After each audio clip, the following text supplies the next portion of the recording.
मुख्यमंत्री नीतीश कुमार मुसलमानों से कह रहे हैं कि छोड़कर भागना चाहते हो जेडीयू तो भाग जाओ, हमको कोई फर्क पड़ने वाला नहीं है। मानो नीतीश कुमार वाकई में इसी मूड के साथ खड़े हैं। उन्होंने खुलकर कहा तो नहीं है, लेकिन हम अंदर की बात बताने का प्रयास कर रहे हैं। दरअसल जनता दल यूनाइटेड के ऊपर नीतीश कुमार के ऊपर दबाव बनाने का मुसलमानों का भरसक प्रयास हुआ है। मुसलमान नेताओं का पूरा प्रयास हुआ है, जो कई बड़े बड़े कद के नेता रहे, पूर्व राज्यसभा सांसद, महासचिव के पद पर कार्यरत, उन तमाम लोगों ने इस्तीफा सौंपा है। तमाम लोगों ने विरोध किया है। आधे दर्जन से ज्यादा नेताओं ने जेडीयू छोड़ा है। राष्ट्रीय जनता दल खुश है, लेकिन जनता दल यूनाइटेड को इसका मानो कोई अफसोस नहीं है। और एक और बात, मुसलमान जेडीयू छोड़ तो रहे हैं, वो जेडीयू का विरोध तो कर रहे हैं, लेकिन नीतीश कुमार का इससे कुछ बिगड़ नहीं रहा है। हमने सोचा कि आपको बताया जाए क्यों नीतीश कुमार इतने निश्चिंत हैं। उनके पास वो कौन सा डेटा है जिस डेटा को देखकर नीतीश कुमार कह रहे हैं मन ही मन मानो कि मुसलमान तुम छोड़कर जा रहे हो तो जाओ, चले जाओ, भाग जाओ हमारी पार्टी से, हमको कोई फर्क पड़ने वाला नहीं है। हम आपको एक एक डेटा बताएंगे कि कैसे 2015, 2014 के मुकाबले 2019 और 2020 में जेडीयू के लिए मुसलमानों की स्थिति एकदम पलट गई, और कैसे नीतीश कुमार इसको भली भांति जानते हैं, समझते हैं। हम आपको सब कुछ बताएंगे, लेकिन आगे बातचीत करने से पहले हमारा नमस्कार स्वीकार करिए। हमारा नाम मोहित कुमार सिंह है। जनता दल यूनाइटेड मानो पूरी तरह से बिखर जाएगी ऐसा लग रहा था जब वक्फ बोर्ड को लेकर विरोध शुरू हुआ। वक्फ बिल का समर्थन पार्टी ने किया, मुसलमान नेताओं ने झड़ी लगा दी इस्तीफे की। मुसलमान नेता लगातार इस्तीफा देते गए, मानो लगा कि नीतीश कुमार का हाथ पांव फूल जाएगा। लेकिन नीतीश कुमार जरा भी घबराए नहीं, वो एकदम आराम से बैठे रहे, तमाशा देखते रहे, मानो मन ही मन मुस्कुरा रहे हैं कि अरे भागना चाहते हो छोड़कर भाग जाओ, कोई बात नहीं, चलो जाओ, निकल जाओ पार्टी से। अब जनता दल यूनाइटेड इतनी अस्वस्थ क्यों है, आप जरा वो समझिए। आश्वस्त क्यों है, माफ करिएगा, वो आश्वस्त इसलिए है क्योंकि जनता दल यूनाइटेड ने पुराना डेटा और रिकॉर्ड देखा है। हम किस डेटा और रिकॉर्ड की बात कर रहे हैं? आज तक अपनी एक रिपोर्ट में इस बात का जिक्र करता है कि 2014 और 2015 में 2014 का लोकसभा का चुनाव हुआ और 15 का विधानसभा का बिहार में, उस वक्त पर जेडीयू को मुसलमानों का अच्छा वोट मिला, केवल इसलिए क्योंकि वो बीजेपी के साथ नहीं थे। भारतीय जनता पार्टी का उन्होंने विरोध किया, मोदी के चेहरे का उन्होंने विरोध किया, तो मुसलमान उनके साथ रहा। लेकिन साल 2019 में और साल 2020 के विधानसभा के चुनाव में जो टोटल मुसलमानों का प्रतिशत है वो 5% से भी कम पर आ गया, जिन्होंने जनता दल यूनाइटेड को वोट दिया। मतलब कि मुसलमानों ने तो उनको पहले ही छोड़ दिया, लेकिन जब वो उनको छोड़ चुके थे उसके बावजूद नीतीश कुमार अपनी पॉलिटिक्स को बचाने में कामयाब रहे। तो अब नीतीश कुमार जानते हैं कि मुसलमानों के भाग ही जाने से हमको कोई ज्यादा फर्क पड़ने वाला नहीं है। एक और बात आप समझिए, दरअसल नीतीश कुमार एक और डेटा देख रहे हैं। वो डेटा ये देख रहे हैं कि मुसलमान जो महिलाएं हैं, उन महिलाओं को हमने वक्फ बिल में जो हक दिलाया है, अधिकार दिलाया है, अब इसके कारण इस बार मुसलमान महिलाएं शिफ्ट हो सकती हैं।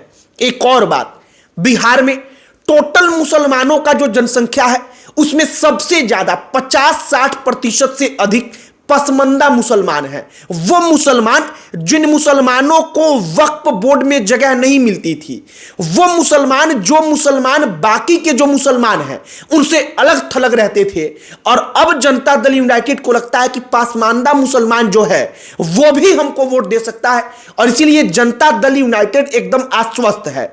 वो निश्चिंत होकर के बस तमाशा देख रही है। वरना अगर आप गौर करेंगे तो जनता दल यूनाइटेड में इस्तीफे की झड़ी लगी है, लगातार इस्तीफा हो रहा है। मानो ऐसा लगा कि जनता दल यूनाइटेड तो बस अब 2 दिन के लिए बची ही है, जनता दल यूनाइटेड तो बस खत्म ही होने वाली है। किसी प्रकार से जनता दल यूनाइटेड बस अपने आप को संभाल ले।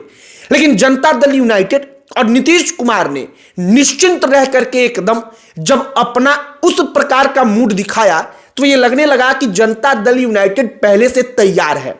वो प्रिपरेशन पहले से कर चुकी थी कि ऐसा सब कुछ होगा और हमको उसे कैसे हैंडल करना है।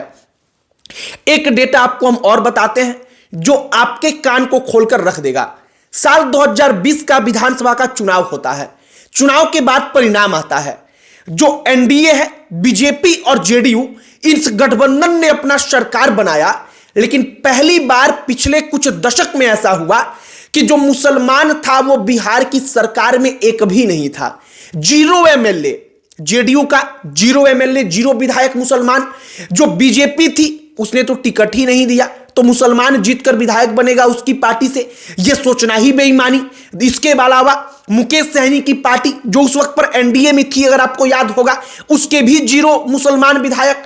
तो कुल मिलाकर के जो सरकार बनी, उस सरकार में एक भी मुसलमान विधायक था ही नहीं। बिना मुसलमान विधायकों के सरकार बनी। और एक बात आप गौर करिए, जो जमा खान है वो बीएसपी के टिकट पर चुनाव जीते थे और उनको नीतीश कुमार लेकर आए क्योंकि उनको अपना इमेज बस बचाकर रखना था। उन्होंने अल्पसंख्यक मंत्रालय उनको सौंप दिया जमा खान को, और जमा खान भी इससे खुश हो गए। अब कुल मिलाकर के अगर आप देखेंगे तो 2020 में ही मुसलमानों ने इनको छोड़ा था और 2020 में ही जेडीयू ने मुसलमानों को छोड़ दिया था। 0 विधायक चुनकर आए थे मुसलमान, फिर भी जनता दल यूनाइटेड की सरकार बनी, नीतीश कुमार मुख्यमंत्री बने। तो नीतीश कुमार अब समझ चुके हैं कि बीजेपी और एनडीए के साथ हम रहते हैं तो वैसे भी मुसलमान हमको वोट नहीं देता, और मुसलमान वोट नहीं देता उसके बावजूद भी हम अपना जीत सुनिश्चित कर पाते हैं। तो अब उसको किनारे रख के ही नई रणनीति के तहत पूरी की पूरी मैदान में लड़ाई लड़ी जाए। और हमने केवल वो बताने का प्रयास किया है कि नीतीश कुमार इन तमाम इस्तीफों की झड़ी लगने के बाद भी जनता दल यूनाइटेड में जो भगदड़ मची है, तमाम नेता भाग रहे हैं पार्टियां छोड़कर, मुसलमान नेता, इसके बावजूद वो इतने निश्चिंत होकर के केवल तमाशा क्यों देख रहे हैं? आखिरकार उनके पास ऐसा कौन सा खजाना है, पिटारा है कि वो निश्चिंत होकर केवल तमाशा देख रहे हैं? तो वो खजाना और वो पिटारा मुसलमान महिला वोटर्स हैं और पसमानदा मुसलमान हैं, जिसमें अमित शाह ने नीतीश कुमार को भरोसा दिलाया है कि वो हमको वोट देंगे क्योंकि हम लोगों ने उनको उनका अधिकार दिलाया है। बाकी अब आगे देखिए कि क्या कुछ होता है, लेकिन फिलहाल जनता दल यूनाइटेड में भगदड़ मची है। राष्ट्रीय जनता दल इससे खुश है, लेकिन एक बात आप समझिए कि राष्ट्रीय जनता दल को ज्यादा खुश होने की जरूरत नहीं है, क्योंकि पहले का भी आप डेटा देखेंगे तो 80% मुसलमान राष्ट्रीय जनता दल को वोट देता आया है और 80% मुसलमान उनको वोट देता है, फिर भी वो कुछ करिश्मा नहीं कर पा रहे। तो इस बार मुसलमान फिर से 80% अगर वोट उनको दे देगा तो उसके भरोसे वो कोई करिश्मा कर पाएंगे, ये सोचना जरा बेईमानी होगी। बाकी हमने पूरा गुना गणित, जेडीयू क्यों निश्चिंत है, नीतीश कुमार क्यों खुश है, मुसलमान भाग रहे हैं, तब भी हमने वो सब कुछ आपको बताने का प्रयास किया है। आपकी इस पर क्या राय है कमेंट बॉक्स में लिखकर बताइएगा। इस वीडियो को वहीं पर समाप्त करते हैं। अन्य कोई टॉपिक जिस पर आप चाहते हो कि हम वीडियो बनाएं तब उसे कमेंट बॉक्स में लिखकर बताइएगा। अंत में हमारा परिचय, हमारा नाम मोहित कुमार सिंह है। बहुत बहुत धन्यवाद।